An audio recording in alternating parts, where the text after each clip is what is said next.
up, we have Catherine Maley.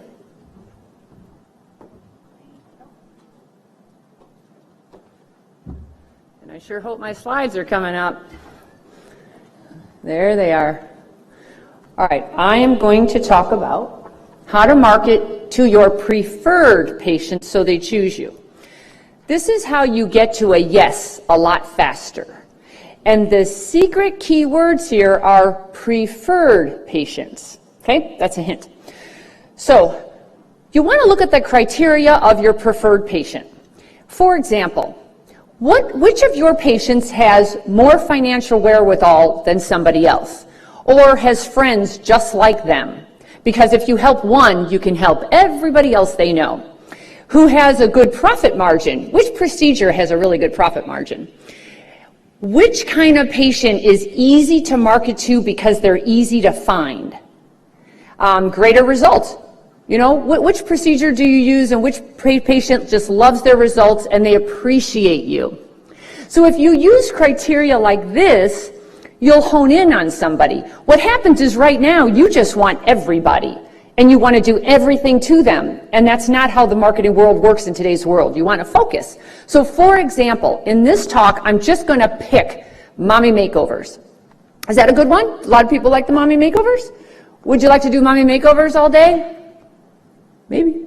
So if you did, the next question is, where are those women? Where are they? Well, one place they are is talking to the other mommies. That's why I like them. That group has a tendency to herd. They hang together. They have kids. They all go to soccer together. They all do all that stuff together. They talk about mommy stuff all day. That's a good group, and they know each other, so I like them. And what are they doing? They're searching and searching and searching. You do know a mommy makeover patient has been looking in the mirror for years and hating what she's looking at. In my book, when I asked them, how long had you been thinking about this? It was for years. But then when they were ready, they were ready. And that's when she's online and she's cooking. She's simmering, thinking about it, searching around. So here's how you want to be where she is. And I'll just give you a whole bunch of ideas. You can be a special guest on mommy blogs. Some of these mommy bloggers have like 500,000 people watching them all day, and they're all mommies. It's easy to find. You just Google the top 50 mommy bloggers, and they just jump up. So what you do is you want to be their special guest, and you're offering your time and your expertise. They're always looking for content. These people have to blog every day, all day, so they're looking for content. And why don't you throw your hat in and say, I'd be happy to talk to your group. You can also write consumer articles. A lot of you write clinical articles, which are terrific, but they're so darn clinical, nobody else understands them. Do another article that talks to the layperson. And just normal things like, what is a mommy makeover? So when you write the article, and they only need to be 300 to 500 words, you don't just write it, you write it and spread it out to the world. For example, there are many article websites that will pick up your article, tag it, and then they'll find your way to your website from that article. So there's easy ones. There are a bunch of them, but eZine articles is really popular. Search Warp and Articles Base, there are many of them. You can also blog yourself. Now here's the thing about blogging. It's got to be interesting to the patient. So you know what I would do? I would just answer typical questions that a patient's going to ask you anyway about mommy makeovers. So just write as a patient. Think about a patient and what their concerns are, what their objections are, and what their results and how they want to feel. That's how you write. That's how you blog. You can also write a book. And by the way, in today's world, it doesn't have to be a big book. It can be a little book. It doesn't matter. It's all about search engine optimization and finding you because everyone's clicking all over the place. I like the book because, frankly, my book has been worth a fortune to me in my career because it's on Google Books, it's on Amazon, it's everywhere. I use it for everything, and it's digital and it's hard copy. I think a book really sets you apart, makes you an authority on a topic, but you don't just write a book. You write a book on mommy makeovers. It's real focused and real targeted. You also want to do Facebook ads because we're our mommies. A lot of them are on Facebook ads. They like Facebook. You have to get good at Facebook ads. You know, the bad part about Facebook with our industry, you can't upset anybody. You can't let anyone feel bad about themselves and their appearance. So they knock down your ads constantly. That's why nowadays all you can use is like a lady with a child and hope somebody gets it. You know, as a matter of fact, I just told everyone in my master's class last night, we were doing a pumpkin ad. It was like a shriveled up pumpkin and a Botox pumpkin. And they turned it down. Isn't that crazy? I mean, it's a pumpkin, for God's sakes. Okay. And then, once you've got this content on Facebook, you want to boost that and spread it out to the world. And this isn't a social media class, but there's so many simple things you can do on Facebook. You just boost the ad for $5 or $10, and it'll go to a whole bunch more people just like your list. And that leads me to the lookalike campaign. You do know, or maybe you don't, you just take your email list that you already have, your patient list, you run it through Facebook, and you do a lookalike campaign. So they will look at your list, and they'll send your ad to other people that look like your list. It's easy. And then you want to retarget. Have you all been sold on something? You know, you look at something on Amazon, and it follows you all over the internet for 2 weeks. That's really popular. I would do that too. It's really cheap to do. A lot of this is cheap to do nowadays in social media, but you just have to do a ton of it, and you're just clicking all over the place, but you're trying to be seen. Now, you also want to, on your website, of course, you want to promote your book, The Mommy Makeover, and you want to brag about you and the Mommy Makeover. For example, you wrote the book on it. That makes you the authority because you wrote the book. You've done a number of mommy makeovers. A lot of you have never counted up all of your surgical procedures. It's pretty impressive. No mommy wants to be your first. They want to be your 250th, you know, or something like that. So count those up, and if it's a good number, go for it. You do the most in your area. If that's true, use that to your advantage. You train other surgeons to do it. You're highlighted on Real Self, or frankly, that's a little marketing. On Real Self, is Real Self international, by the way? Crickets. Yeah, they are? All right, so I would highly recommend using Real Self and buying. At that point, I would pay to play. I would buy a spotlight, and then you can say, like that, you can use that logo, Real Self Top Doctor. And that is marketing, but that's good, because patients are like, whoa, top doctor. You can't call yourself the best, but you can call yourself the top. And then it's the most popular procedure you perform.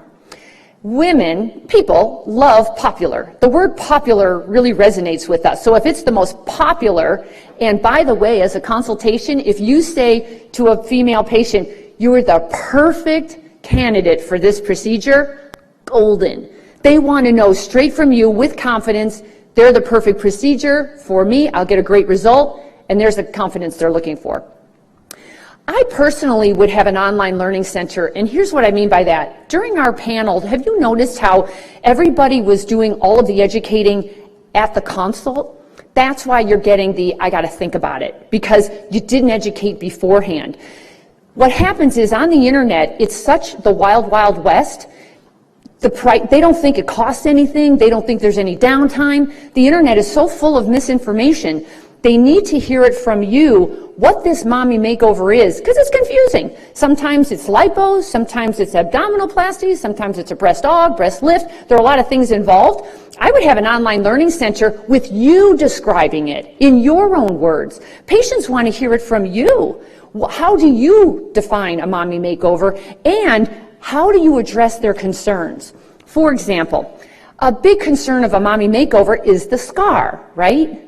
That's a tough one. So you have to warn them for that, because a lot of them don't realize there's going to be a scar. However, you can hide it, blah, blah, blah.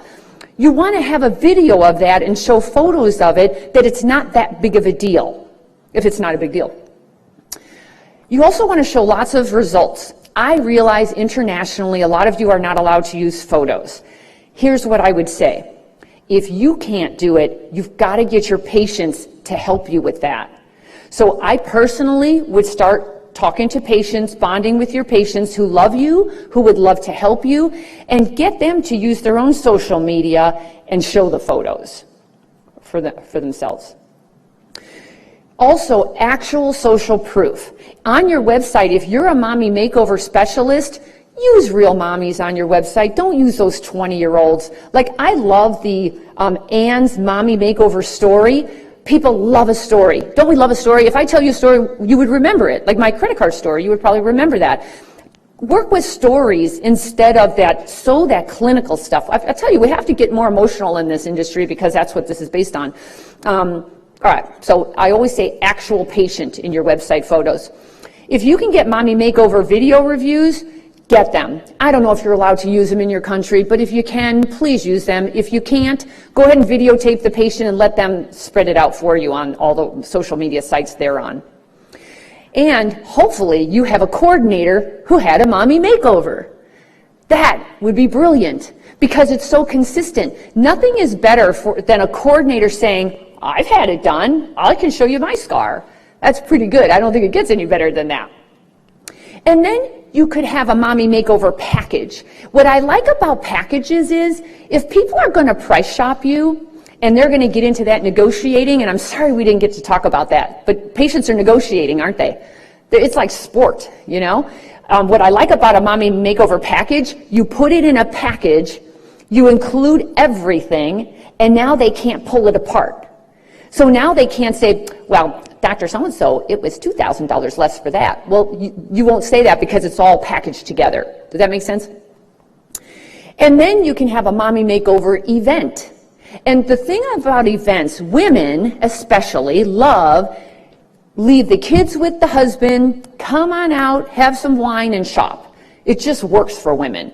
I used to do a lot of patient events when I was new in this industry, and the best theme I ever used was Ladies' Night Out. They just love that. So the Mommy Makeover event is good because it's a pretty big procedure. Women love the FaceTime with you as the surgeon. They'd love to find out, do I fit with you? Do I have a good energy with you? I highly recommend it. If you're not going to do a Mommy Makeover event, you might think about doing a patient webinar. It's a little advanced and you need some technology for it, but some of your patients won't show up in person for this, but they will show up online. So think about it. Maybe you have an online webinar about it. Because here's the thing, if you do all of this, you are now the authority on Mommy Makeovers, and that's what not only differentiates you, but it makes that price a whole lot easier. You're not negotiating because you've done all you need to do to say, I got this. When you think Mommy Makeover, you think of you, the surgeon. That's it. That's my website. Thanks.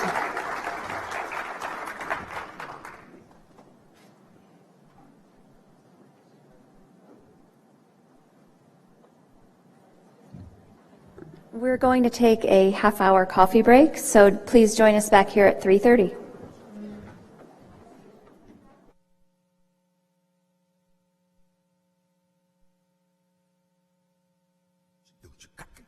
Don't you